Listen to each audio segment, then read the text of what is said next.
My name is Gordon Chang, and I've been asked to speak about San Francisco Chinatown and its relationship to the railroad workers, Chinese railroad workers who came through California, worked on the transcontinental line, the western portion, in the 19th century. The connection between the two is very close. The history of Chinatown is interesting in and of itself, but it is intimately connected to the railroad history as well. First, let me say something about Chinatown. I mean, it's one of the oldest, if not the oldest, continuously inhabited ethnic urban communities in North America. It was settled as a neighborhood of Chinese soon after the gold rush in 1848, 1849, which led to the boom of San Francisco as a port city. And Chinese came to the gold rush and afterwards to come for the opportunities in California. San Francisco was the port of entry for the Pacific coast, and so San Francisco grew rapidly in the 1850s. Right in the center of the city was Portsmouth Square, which was where the American flag was first raised in the city and became the center of the city itself in its early days. And right there, around Portsmouth Square, is where Chinatown was located. Now, in the early days, that Portsmouth Square in Chinatown was only several blocks away from the docks, from the piers. So it was not, it was this easy for new arrivals on the ships to land on the piers and then walk right up to the Chinese community. So it was centrally, Chinese community was central to San Francisco from the very beginning, where it still is, and was accessible to the docks. So as a port of entry, San Francisco was the place on the West Coast, and that's where almost all Chinese who came to America in the 19th century, at least the mid into the late 19th century, came through. Now, often Chinese, when they arrived in San Francisco, were met at the docks by compatriots, by agents from or representatives from different civic associations, mutual aid associations who came down to the dock to greet the newcomers who didn't speak English by and large, and bring them back to Chinatown, where they resided as sort of a transit point before they went off with friends or relatives or found work elsewhere. Now that's important to sort of appreciate, because Chinatown, I think, is interesting to think about, is not just a location, not just a neighborhood or a quarter where people lived in sort of a settled condition, but was a location, it was a transit point, was a place that was constantly changing, and was not a stable environment in that the population would increase or decrease over time depending upon the work that was available, the anti-Chinese violence that was taking place in the surrounding West, and the numbers who came in through the ports. So San Francisco Chinatown population would fluctuate anywhere between 20,000 to maybe 40,000. Some people said even 60,000 at its high point sometime in the 1860s, 1870s. The numbers were never very clear. No one kept good records about the San Francisco Chinatown population, but people certainly noticed or could see that the population dramatically changed according to work seasons, people who came through going to the gold country or going to the railroads or to other cities. Now, what was the community itself? The community was a place for habitation. There were many boarding houses, apartments, community centers.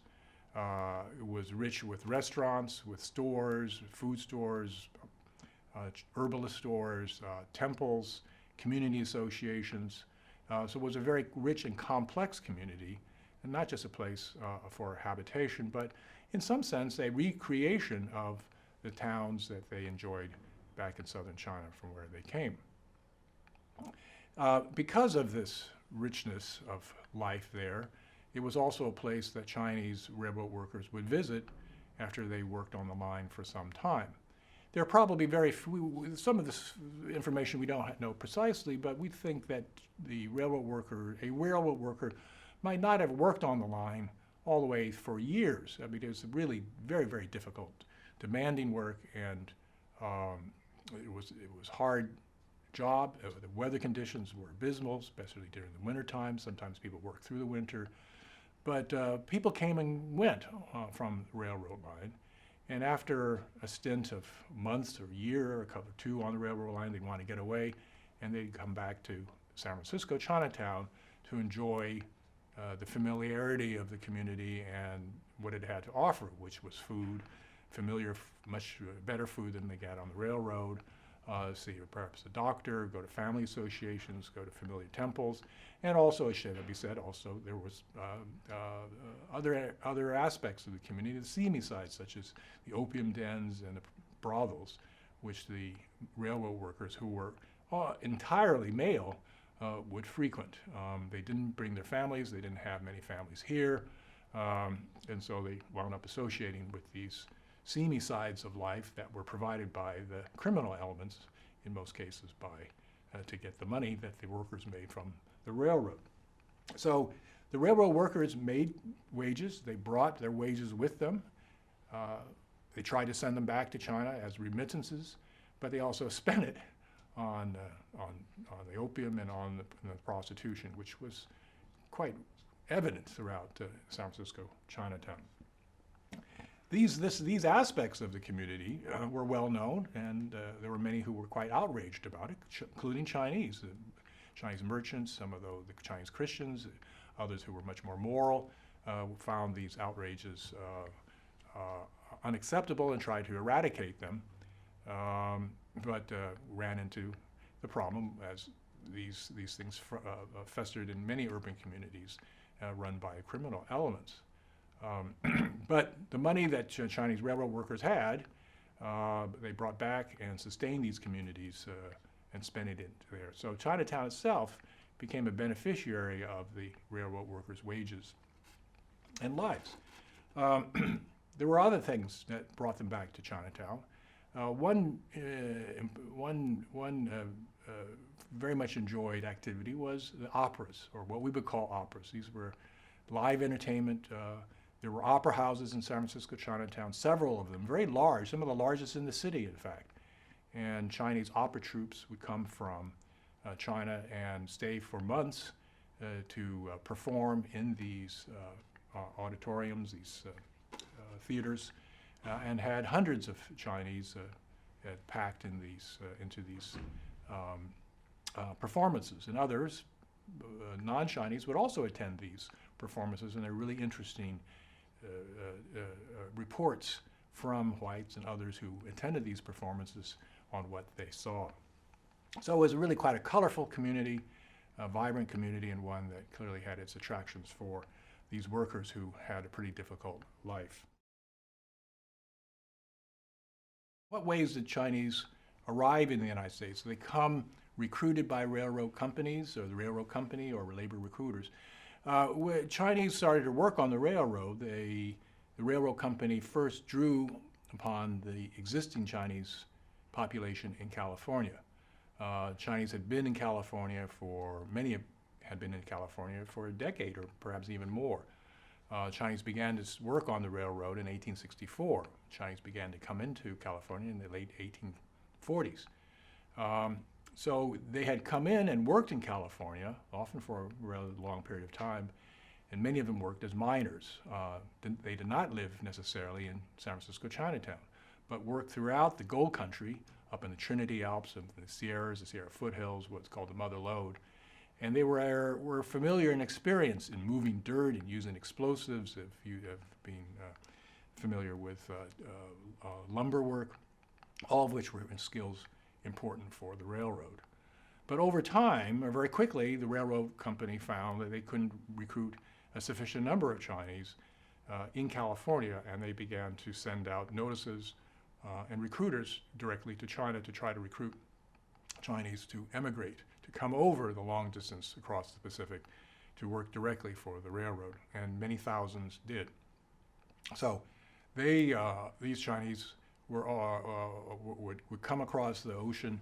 They would have their passage paid in advance by labor contracting companies, and they would sign a contract to promise to guarantee their work to the railroad, and they would pay off the debt that paid to cover their passage.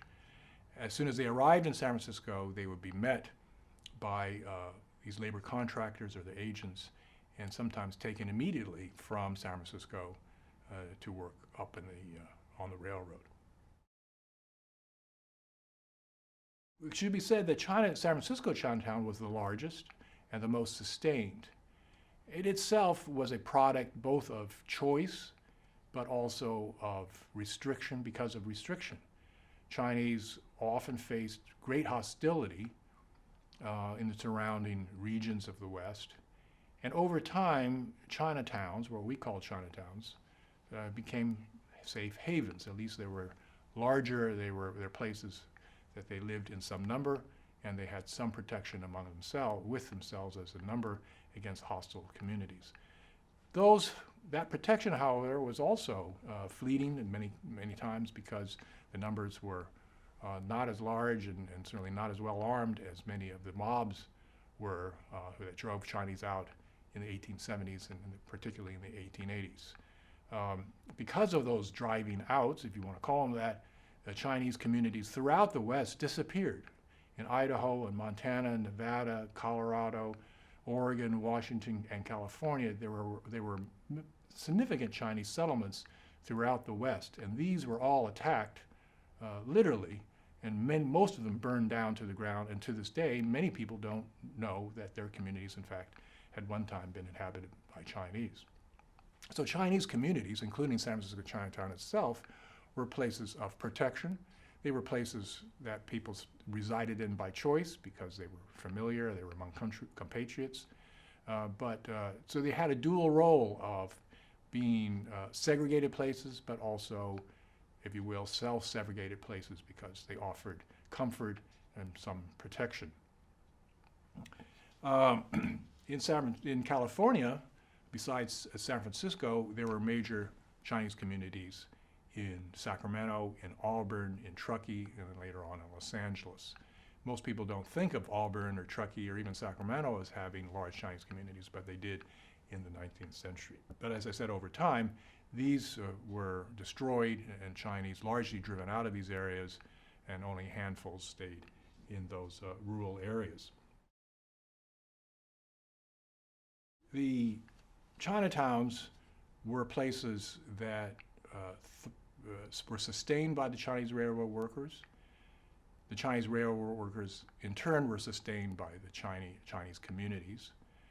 They were called Chinatowns because they were seen as sort of the colonies of where Chinese reproduced themselves or reproduced the way they lived. But it also had the effect of implanting or imprinting in the minds of non-Chinese certain images of the Chinese as being heathen, as being connected to opium and prostitution. These observations are not entirely false, I mean, as I talked about before, but they were one-sided.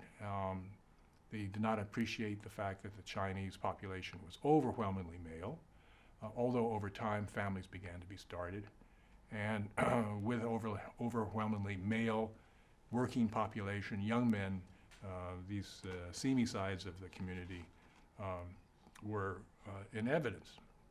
And so over time, the Chinatowns became symbols of the Chinese community in America, the Chinese population in America generally. And these negative aspects were often focused upon as evidence of the depravity and the undesirability of Chinese. And yet, the sustained nature of the community itself, which we have a very vibrant Chinese community in Chinatown today, is evidence that these were places that were important to the Chinese community and also to the local business community. San Francisco Chinatown is a major source of income locally for San Francisco even today. I read somewhere recently that there are more tourists who visit Chinatown than visit the Golden Gate Bridge. So San Francisco Chinatown can be seen in multiple ways, as a positive and a negative place, as a place of choice, as a place of restriction, as a place of comfort and enjoyment, and where lives were sustained, but also a place of some negative appearance and implication for Chinese and as seen by the wider society. The railroad experience was foundational for Chinese Americans. Those who've come over more recently, in the past 20 or 30 years or more recent than that, the railroad is a distant experience for them, and many of them may not even relate to the railroad.